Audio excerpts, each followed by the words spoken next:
Hey, good morning, everybody. If you are just joining us for the very first time, thank you so much for checking out Bay State. My name is Stephen.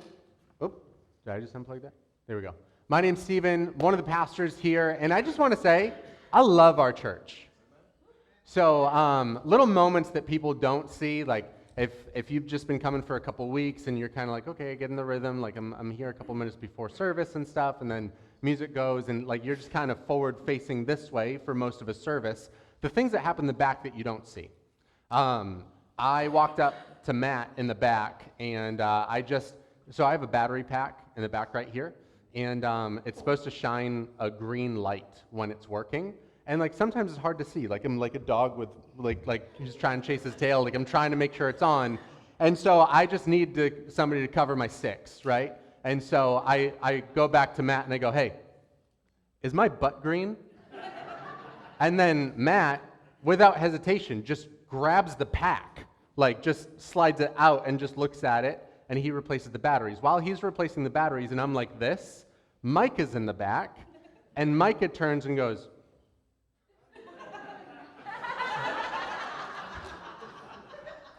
I love our church.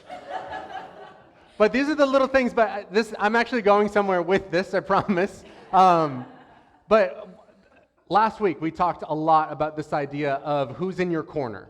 And not just who's in your corner, but getting in someone else's corner. And I am really grateful for the fact that I got a lot of responses from last week, and I was encouraged by some texts from some of you who said, hey, Pastor, I'm in your corner. Hey, Pastor, I want to let you know, like I want to make sure you know I'm in your corner.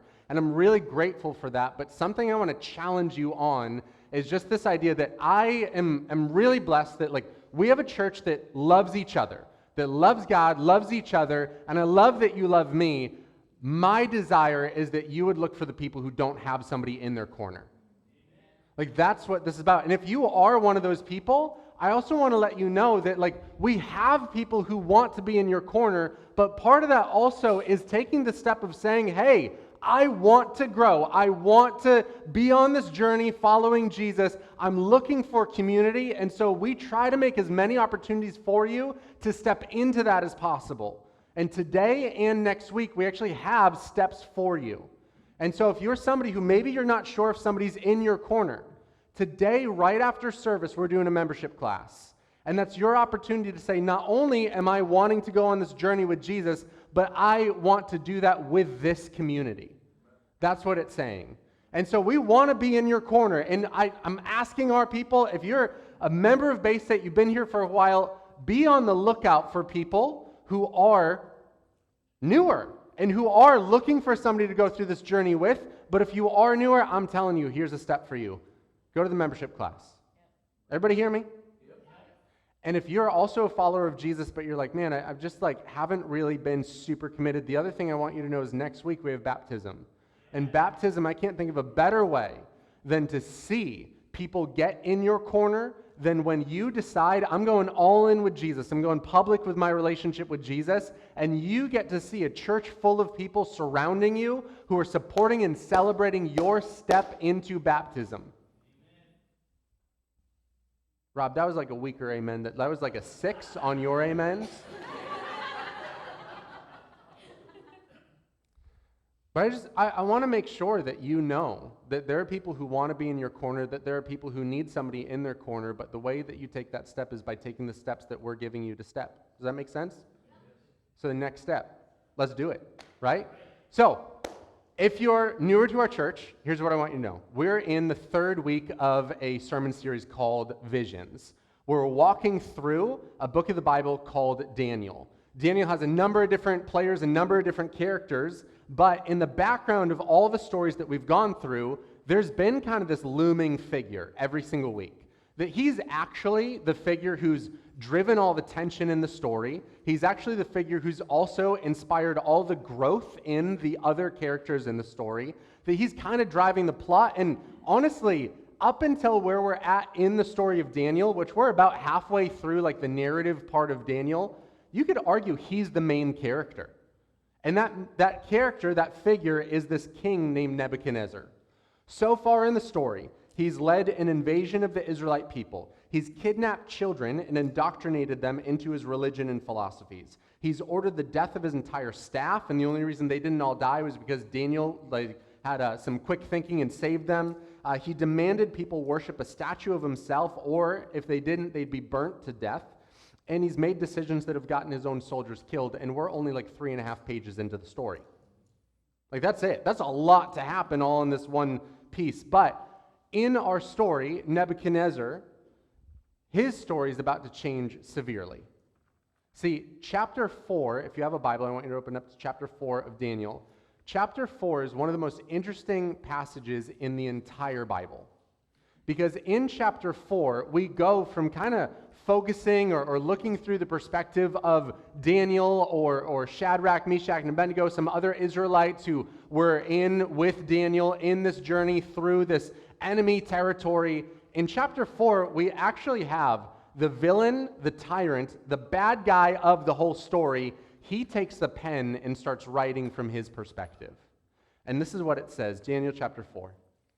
King Nebuchadnezzar sent this message to the people of every race and every nation and every language throughout the world. And all of what follows is Nebuchadnezzar's words to everyone in his kingdom.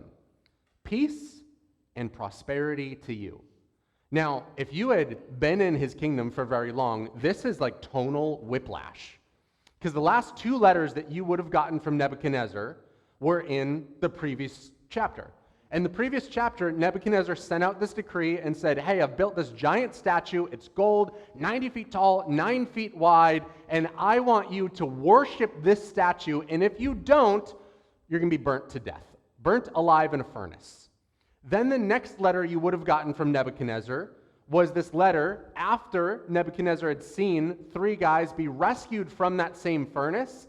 Nebuchadnezzar writes to all the people in his kingdom, and he goes, hey, little amendment to my last letter. I want you to also be able to worship the God of these men, but if you say anything against the God of these men, I'm going to tear you apart limb from limb and burn your house down. And then he opens his next letter to them, and he goes, hey, peace and prosperity to you. Like, what is going on? I want you all to know about the miraculous signs and wonders the Most High God has performed for me. How great are his signs, how powerful his wonders. His kingdom will last forever, his rule through all generations. Now, this is some seriously, for lack of a better term, because it doesn't really fit historically, this is some seriously Christian language. Like, he's saying there's a Most High God, his kingdom's going to last forever. So, like, where is this coming from? Because for Nebuchadnezzar, he hasn't been on a healthy trajectory. That he's been arrogant, that he's been unrepentant. He's been seemingly like determined to live his life as a tyrant and probably destined to end his life as a tyrant. And then suddenly you have this shift. And part of the reason for the shift is he's witnessed a lot of things from God so far. That he's seen a few of the Israelites who held on to their faith. They've now become some of the wisest, most influential people in his entire kingdom. And then he's had these same God-fearers be able to interpret dreams. Before he even told them what the dreams were, they were able to tell him not only what the dream was, but what it meant. And then he saw those 3 guys, Shadrach, Meshach, and Abednego, survive a fire that was from his own decrees. And so this had to have created a tension within Nebuchadnezzar. His whole life, he's been brought up in this culture that has all these other gods. They're destructive, they're betraying, they desire human sacrifices. They're these evil figures. And not only that, he's been treated like a god himself. And then he keeps on getting confronted with the reality of this new God who seemingly worked against his own decrees. Like, this God rescued people from something the king decreed. So maybe there's a God, and maybe he's a little bit higher than Nebuchadnezzar or the other gods that he has. And what follows is the account of what made the shift for Nebuchadnezzar finally. He continues writing, I, Nebuchadnezzar, was living in my palace in comfort and prosperity. But one night, I had a dream that frightened me. I saw visions that terrified me as I laid in my bed. So I issued an order calling all the wise men of Babylon so that they could tell me what my dream meant. When all the magicians, the enchanters, the astrologers, the fortune tellers came in, I told them the dream, but they could not tell me what it meant. At last, Daniel came in before me, and I told him the dream. He was named Belteshazzar, after my God, and the spirit of the holy gods is in him. Now, this is where we get a little bit of insight into where Nebuchadnezzar's at. So, Nebuchadnezzar is writing this letter of a story that had previously happened to him. Same way as if you're telling me a story about your life, you've already experienced the story, otherwise you couldn't tell me the story, right? Everybody tracking with me? Did I lose anybody when you tell a story that hasn't happened yet? That's a prediction. When you tell a story that has, you already been through it. Everybody with me? I'm getting it. I'm not sure if it's the rain. It just feels like there's everybody with me? Thank you. There we go. So, if you're telling a story, chances are on the other side of that story, you've done a little bit of growth. You've done a little bit of growing. You're a little bit more mature. You're a little bit older. And so Nebuchadnezzar, as he's writing this, is praising the Most High God. But in his story, he's writing about this night where things started to shift in his story. And he's saying, I was still attached to some of my old gods. In fact, he's saying that Daniel, the guy who the book is named after, he's saying that he used to call him Belteshazzar, which was a name he gave Daniel, named after one of his gods. And so for Nebuchadnezzar, it was kind of a little bit of a power play. I'm reminding this guy, this servant of mine, who owns him. And he's not only owned by me, but he's owned by my gods, that he's named after my gods.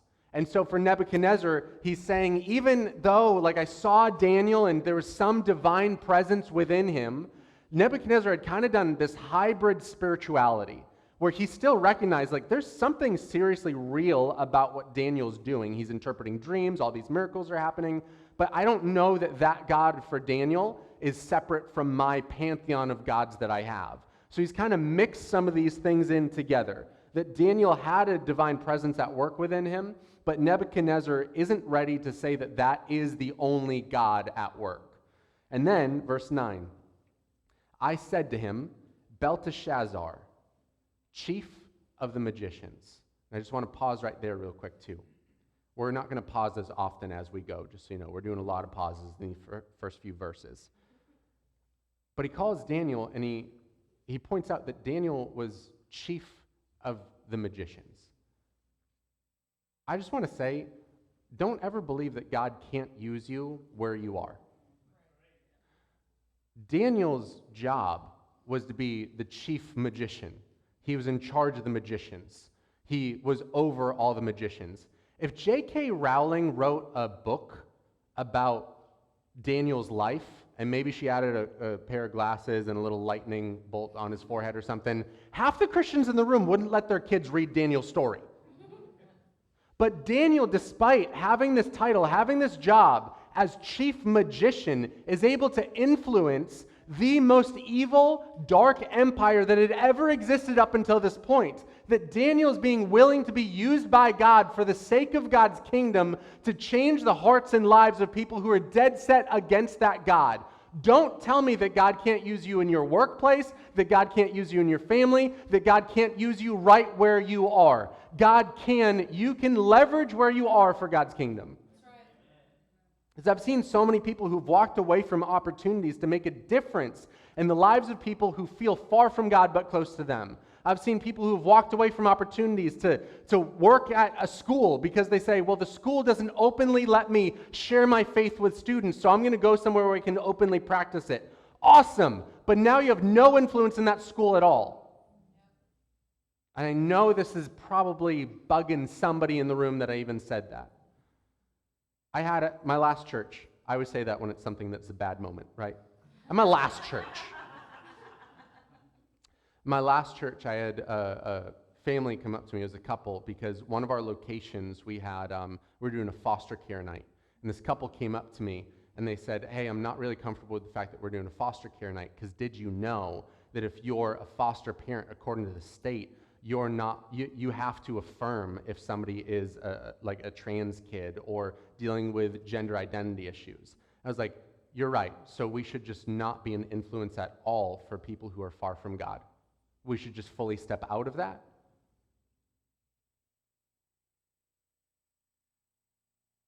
we have to be willing to get our hands dirty a little bit because we're not dealing with a world that sees things in black and white. And so sometimes you are going to get your hands dirty and you're going to be in an uncomfortable situation. But if we just abdicate all responsibility and we just avoid everything, whatever the church avoids, the enemy invades. So what spaces are you willing to go into that other people would be like, it's too hard to be a Christian here? No, that's exactly why they need Christians here. God can use you where you are, with who you are, to reach who they are, where they are. Continues. I said to him, Belteshazzar, I'm moving off that because somebody's angry at me. At my last church. I said to him, Belteshazzar, chief of the magicians, I know that the spirit of the holy gods is in you, and that no mystery is too great for you to solve. Now tell me what my dream means, and this is where the series is going to live up to its name, Visions. While I was lying in bed, this is what I dreamed. I saw a large tree in the middle of the earth. The tree grew very tall and strong, reaching high into the heavens for all the world to see. It had fresh green leaves, and it was loaded with fruit for all to eat. Wild animals lived in its shade, and birds nested in its branches. All the world was fed from this tree. Then as I lay there dreaming, I saw a messenger, a holy one, coming down from heaven. The messenger shouted, cut down the tree and lop off its branches, shake off its leaves and scatter its fruit, chase the wild animals from its shade and the birds from its branches, but leave the stump and the roots in the ground bound with a band of iron and bronze and surrounded by tender grass. Now let him be drenched in the dew of heaven, and let him live with the wild animals among the plants of the field. For 7 periods of time, let him have the mind of a wild animal instead of the mind of humans. For this has been decreed by the messengers. It is commanded by the holy ones, so that everyone may know that the Most High rules over the kingdoms of the world. He gives them to anyone he chooses, even the lowliest of people. Belteshazzar, that was my dream that I, King Nebuchadnezzar, had. Now tell me what it means, for none of my wise men of my kingdom can do so. But you can tell me because the spirit of the holy gods is in you. Once again, he's recognizing there's a power that Daniel has, but he's still kind of linking this with everything that he has. Verse 19, upon hearing this, Daniel, also known as Belteshazzar, just in case you had forgotten, was overcome for a time, frightened by the meaning of the dream. Now, you have to understand that Daniel is doing a little bit of a dance here. Because for anybody who's going to interpret this dream, and Daniel knows what the meaning of the dream is, we're about to get into that, but for anybody who's interpreting the dream, there's what the dream means, but then there's what telling the king what the dream means for you. Because if Daniel just goes up to him and says, hey, king has a different dream, and Daniel goes, hey, you're going to die someday. If the king's in a bad mood, then he's going to go, I don't like that. You're going to die today. That's just not. So you kind of have to dance and figure out, how am I going to tell him? But I think there's even a little bit more going on here. Because there's some scholarship around why Daniel was hesitant to share with King Nebuchadnezzar what the dream said. And some people say it's because he was nervous about the king's response. But there's another thought, and I love this one, and I'll point out why I think this one's true. It's that Daniel actually loved his enemy. That Daniel, despite the king being this terrible force in his life, ripped him from his home, ripped him from his family, ripped him from everything that he's used to, has threatened his life several times. Daniel is this embodiment of loving his enemy, and he has actually developed this care for the king at this point. And so he sees this dream, he knows what it means, and he's actually grappling with this, processing this, and he's trying to figure out, how do I even say this to the king, because I'm hurt by this. Continues. The king says to Belteshazzar, don't be alarmed by the dream and what it means. Belteshazzar replied, I wish the events foreshadowed in this dream would happen to your enemies, my lord, and not you. That's one of the reasons why I think Daniel actually cares for the king. The tree you saw was growing very tall and strong, reaching to the heavens for all the world to see. It had fresh green leaves and was loaded with fruit for all to eat. Wild animals lived in its shade, and the birds nested in its branches. That tree, your majesty, is you. For you have grown strong and great, and your greatness reaches up to heaven, and you, in your rule, to the ends of the earth. Then you saw a messenger, a holy one, coming from the heaven and saying, cut down the tree and destroy it, but leave the stump and the roots in the ground, bound with a band of iron and bronze surrounded by tender grass. Let him be drenched with the dew of heaven. Let him live with the animals of the field for 7 periods of time. This is what the dream means, and what the Most High has declared will happen to my Lord the King. You will be driven from human society. You will live in the fields with the wild animals. You will eat grass like a cow, and you'll be drenched with the dew of heaven. 7 periods of time will pass while you live this way, until you learn that the Most High rules over the kingdoms of the world and gives them to anyone he chooses. But the stump and roots of the tree were left in the ground. This means that you will receive your kingdom back again when you've learned that heaven rules. And what Daniel says next is another example of me believing that Daniel cares. Because all Daniel's responsibility is, actually technically, is to just tell the king what the dream means. But Daniel goes another step further because he cares. And he says, King Nebuchadnezzar, please accept my advice. Stop sinning. Do what is right. Break from your wicked past and be merciful to the poor. Perhaps then you will continue to prosper. But the king doesn't listen. And we see the results of him not listening and what happens next, verse 28. But all these things did happen to King Nebuchadnezzar. 12 months later, he was taking a walk on the flat roof of the royal palace in Babylon. And as he looked out across the city, he said, look at this great city of Babylon. By my own mighty power, I have built this beautiful city as my royal residence to display my majestic splendor. What happens is exactly what you'd think would happen after somebody says something like that. While these words were still in his mouth, a voice called down from heaven, O King Nebuchadnezzar, this message is for you. You are no longer ruler of this kingdom. You'll be driven from human society. You'll live in the fields with the wild animals, and you'll eat grass like a cow. 7 periods of time will pass while you live this way, until you learn that the Most High rules over the kingdoms of the world and gives them to anyone he chooses. That same hour, the judgment was fulfilled.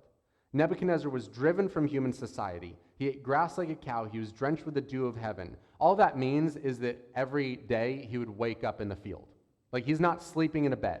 He's sleeping in the grass the same way grass has dew on it in the morning.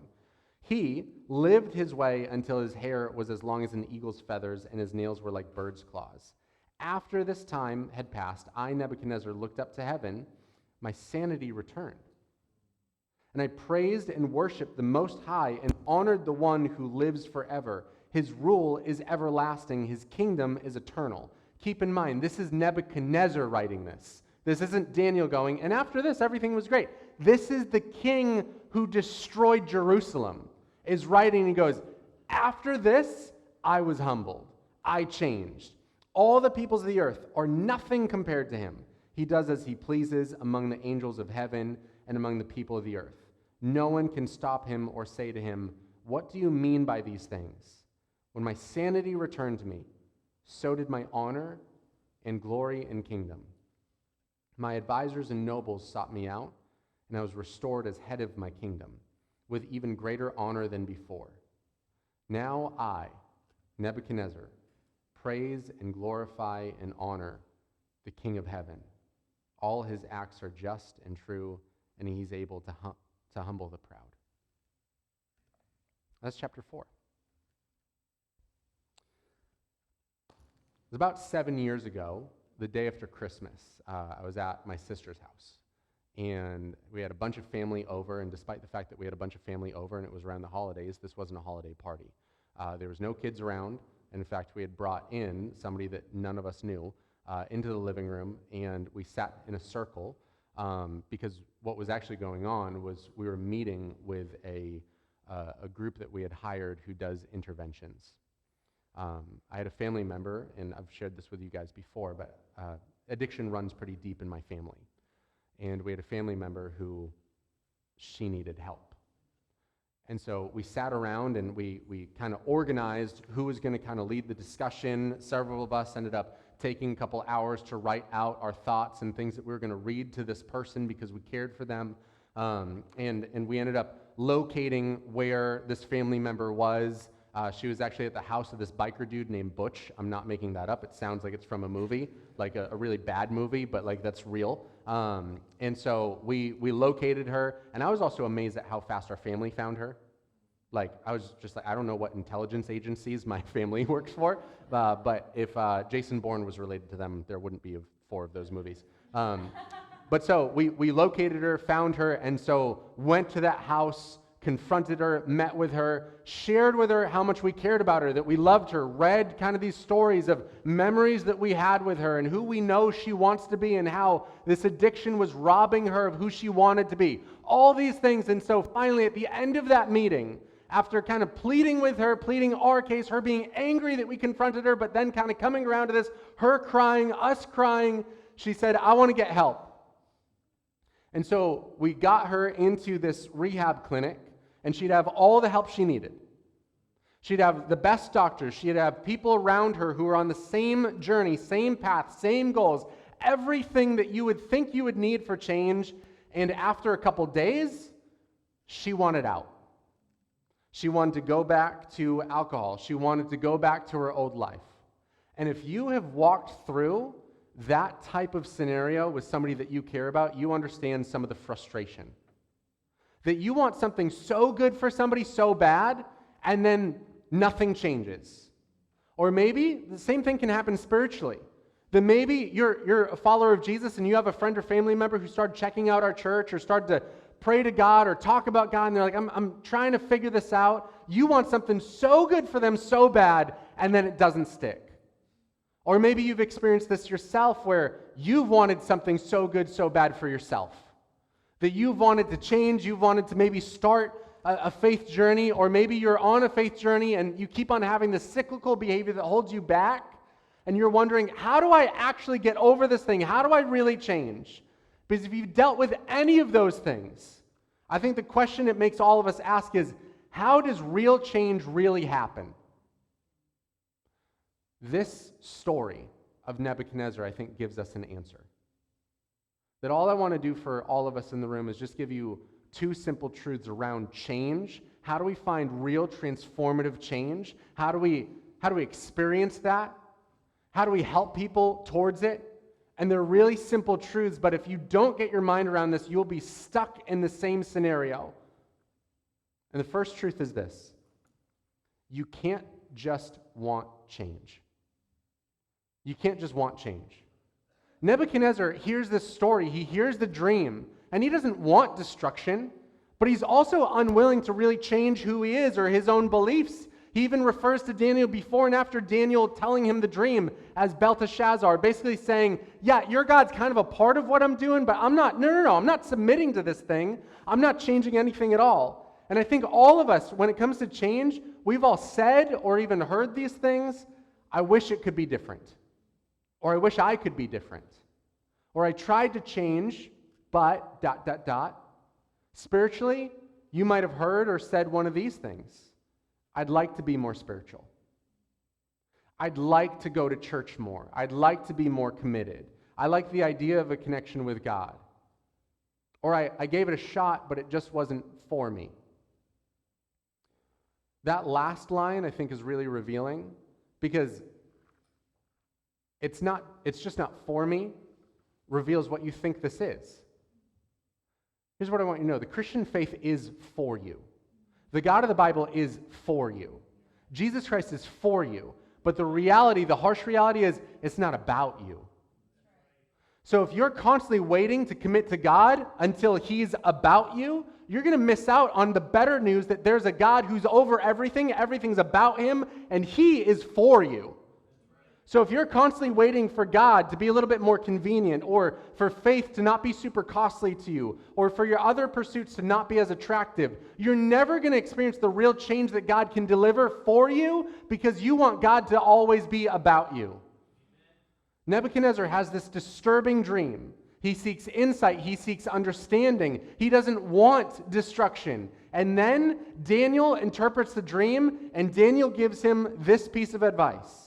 King Nebuchadnezzar, Please accept my advice. Stop sinning. Do what's right. Break from your wicked past. Be merciful to the poor. Perhaps then you will continue to prosper. Daniel has proven himself to be trustworthy over and over again. He's proven to be in King Nebuchadnezzar's corner over and over and over again. The God of Daniel has proven himself to be real over and over and over again, but it's not enough. Next verse. All these things did happen to King Nebuchadnezzar. Because as much as Nebuchadnezzar wanted to avoid destruction, he wanted his comfort, his wealth, his service, his fame, all of that to serve him rather than using those things to serve God. Daniel could have his God. And for Daniel, Nebuchadnezzar was totally fine with, for Daniel, God being real. But for Nebuchadnezzar, God had to be a little lowercase God, just one of the many options that he had, because he wanted to keep Daniel's God as an option as long as it had utility in his life. If it gives me insight on my dreams, cool. If God tells me what I want, cool. If God gives me understanding and advice that aligns with what I already want to do, awesome. I'm all for that God. For Nebuchadnezzar, he was basically thinking, serving God is fine as long as it serves me. And that's just missing all of what this is. There is no desperation for change. There's no drive for change. There's no passion towards change. There's no need for change. He just wanted things to be easy, better, and convenient.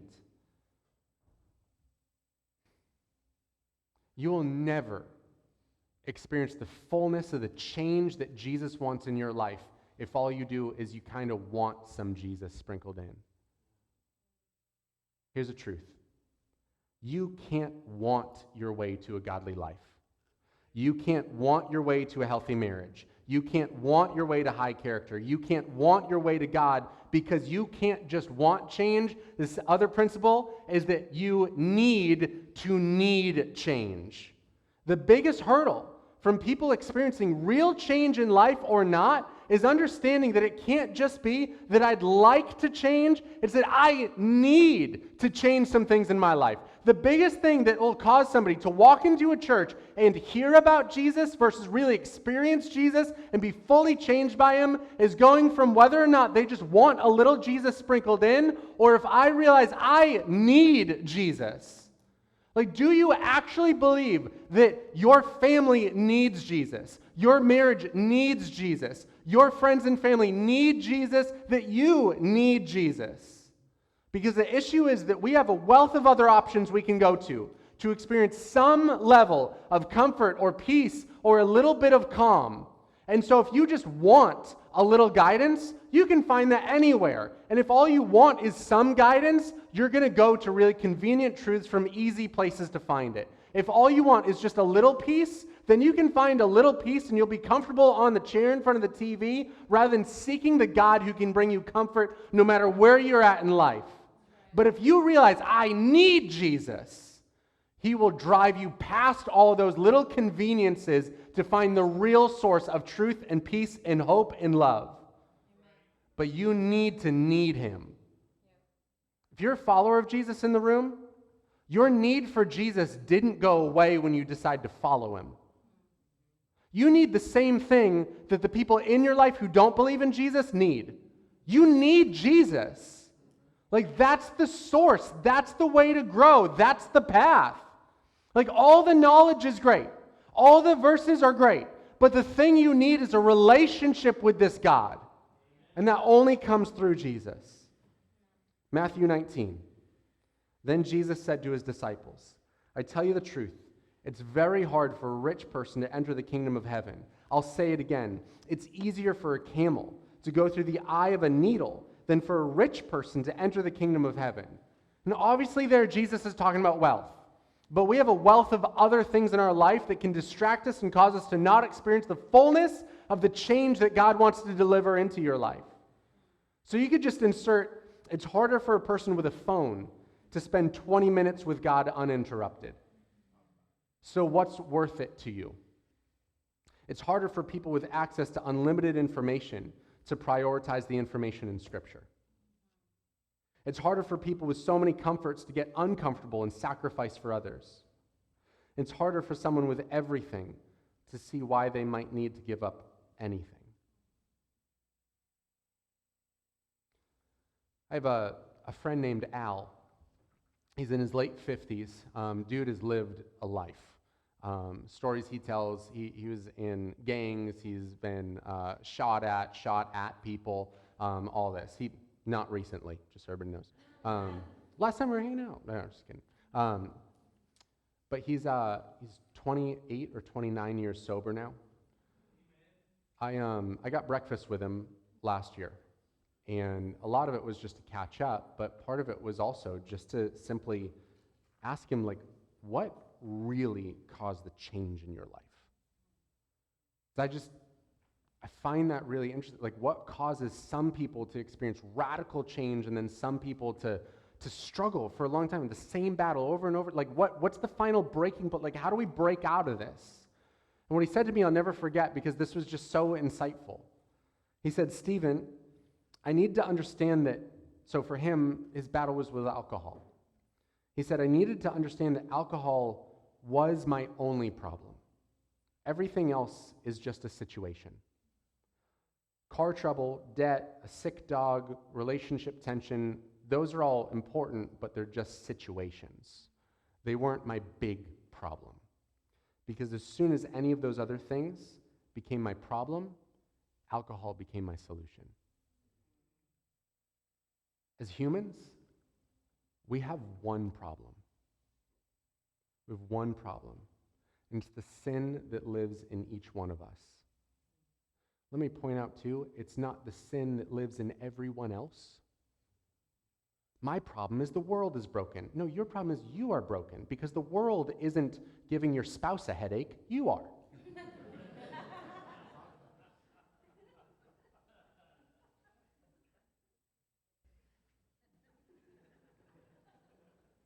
That one just convicted me. I said that, and then slowly I was like, oh, dang, I got some things I got to apologize for. Just crap.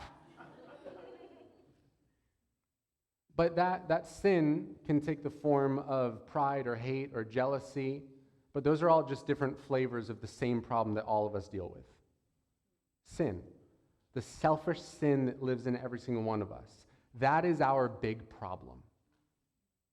There are other situations in life, but as soon as we start believing that those other situations are our big problem, whether that's our boss, our debt, our hurts, our anxieties, our spouse, even our government, then sin starts looking like a satisfying solution.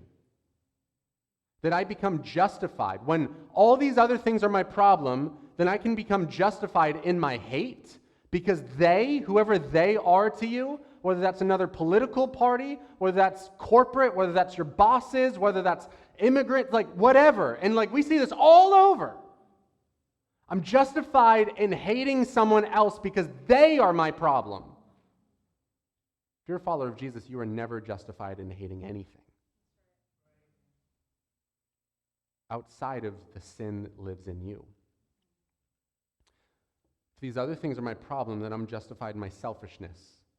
Because you don't understand, I need to get ahead. I need to look out for me because I have things I need to accomplish and everybody else is getting in my way from accomplishing those, so it's actually I need to take care of me. If other things become my real problem, then I'm justified in holding grudges. I'm justified in my bitterness because my bitterness and my grudges protect me from being hurt that same way by that same type of person. I'm justified in self-medicating, whether that's in substances or that's self-medicating through social media. I just need to unplug for a while. Isn't it weird that when we say I need to unplug, we end up spending that time on a phone that's usually plugged in because the battery was about to die because we were already using it too much?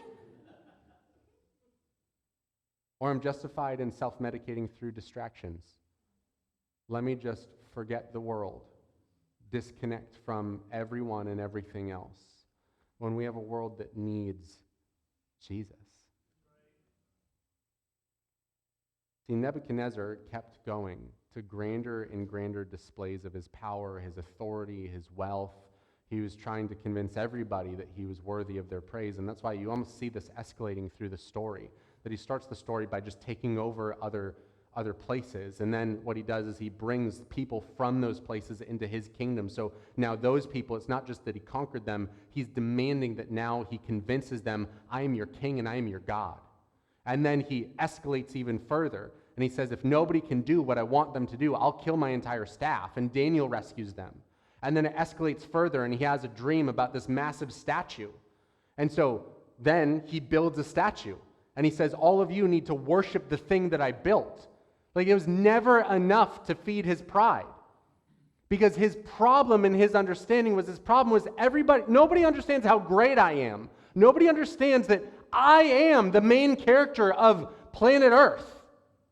When the truth was, his big problem was his personal battle with pride. It was the personal sin that lived in here. Nebuchadnezzar's closing reveals how this shifted for him. He says, when my sanity returned to me, so did my honor and glory and kingdom. My advisors and nobles sought me out, and I was restored as head of my kingdom, with even greater honor than before. And at first it sounds like nothing's changed when he says that. Like, this still sounds kind of arrogant. But you have to understand, he's been king his whole life. He's been ruling his whole life. So for him, terms like honor and greatness, he's like, yeah, I'm king. But then he says this, now I, Nebuchadnezzar, praise and glorify and honor the King of heaven. Not just God, he uses his same title, king, to say there's someone not just above the gods I used to hold to, but there's someone above me. All his acts are just and true. After he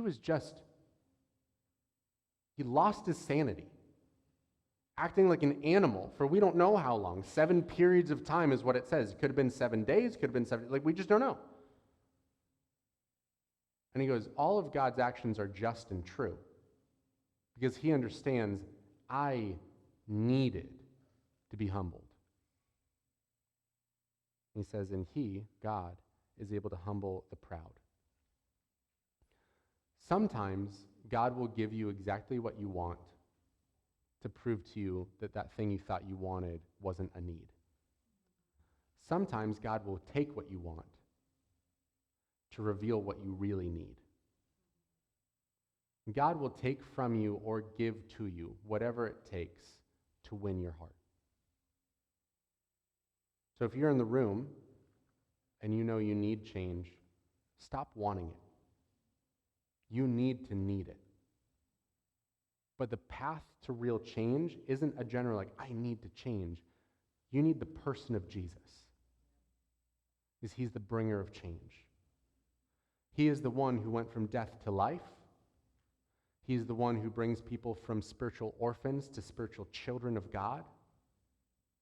He's the agent of change for everything in your life. You need Jesus.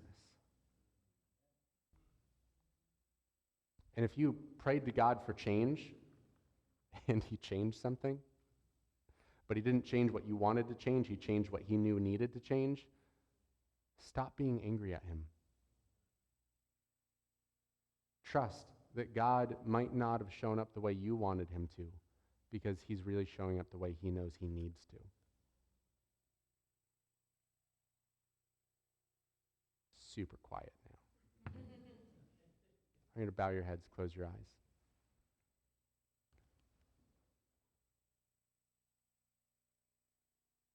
God took Nebuchadnezzar's health, his sanity, and his authority in order for Nebuchadnezzar to see that God is king, not him.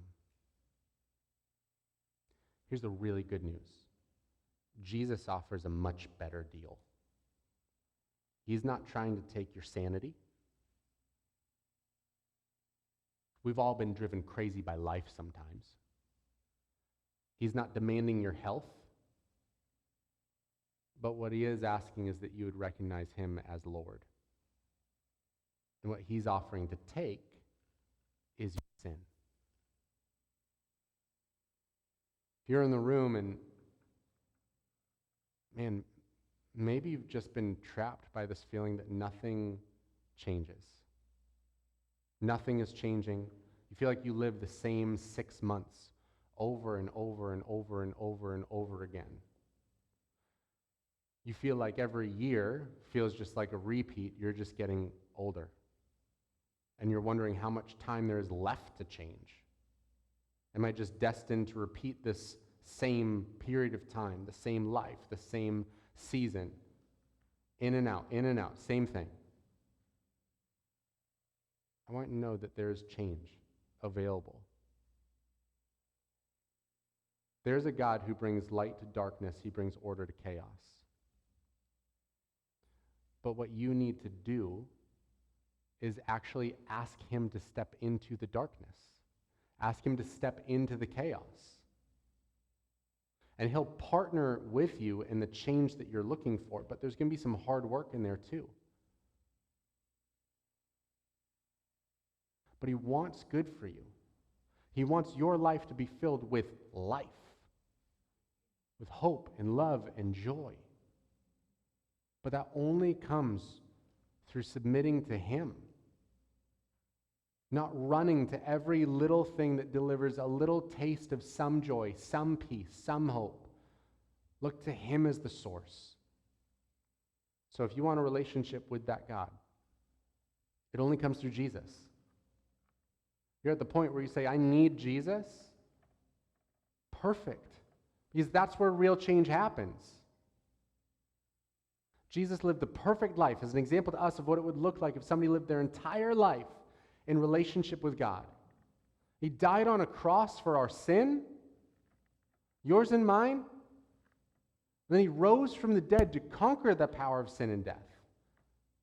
So you don't have to be stuck in that sin. You don't have to be stuck unchanged. That you can experience real change and a real difference today. If you want that relationship with Jesus, I simply want you to pray in the quietness of this moment. Jesus, I give you my life. I don't just give you Sundays. I don't just give you this moment. I don't just give you the things that I'm okay giving you. I give you my life because I need change. You are a follower of Jesus? I think it's time to get really serious with God and admit, I needed Jesus, and then I started thinking that I just kind of wanted some of the benefits of following Jesus. It's time to get back to a place of need. I'm desperate for you, God. I want you to show up in my life. I want you to show up in my marriage. I want you to show up where I work. I want you to show up in all of my relationships. I want you to show up in me. But I don't just want it, I need you to show up. And so seek him. The Bible promises that if you seek him wholeheartedly, not a want, you seek him wholeheartedly. You seek him like you need him to show up, you will find him. God, I thank you for you. I thank you for stories like Nebuchadnezzar, where we get to see radical change. But God, I'm asking that you would change us, but you would change us to become people who are always wanting more change. That we'd constantly look for, God, how can you grow me? God, how can I be more like Jesus for the people who are in my life? God, I ask that you would just convict us of the areas where we've just gotten complacent. And God, I ask that you would help us remember that we only have one problem. It's the sin that lives in here. And if that's the truth, then we only have one solution, and that's you, Jesus. Amen.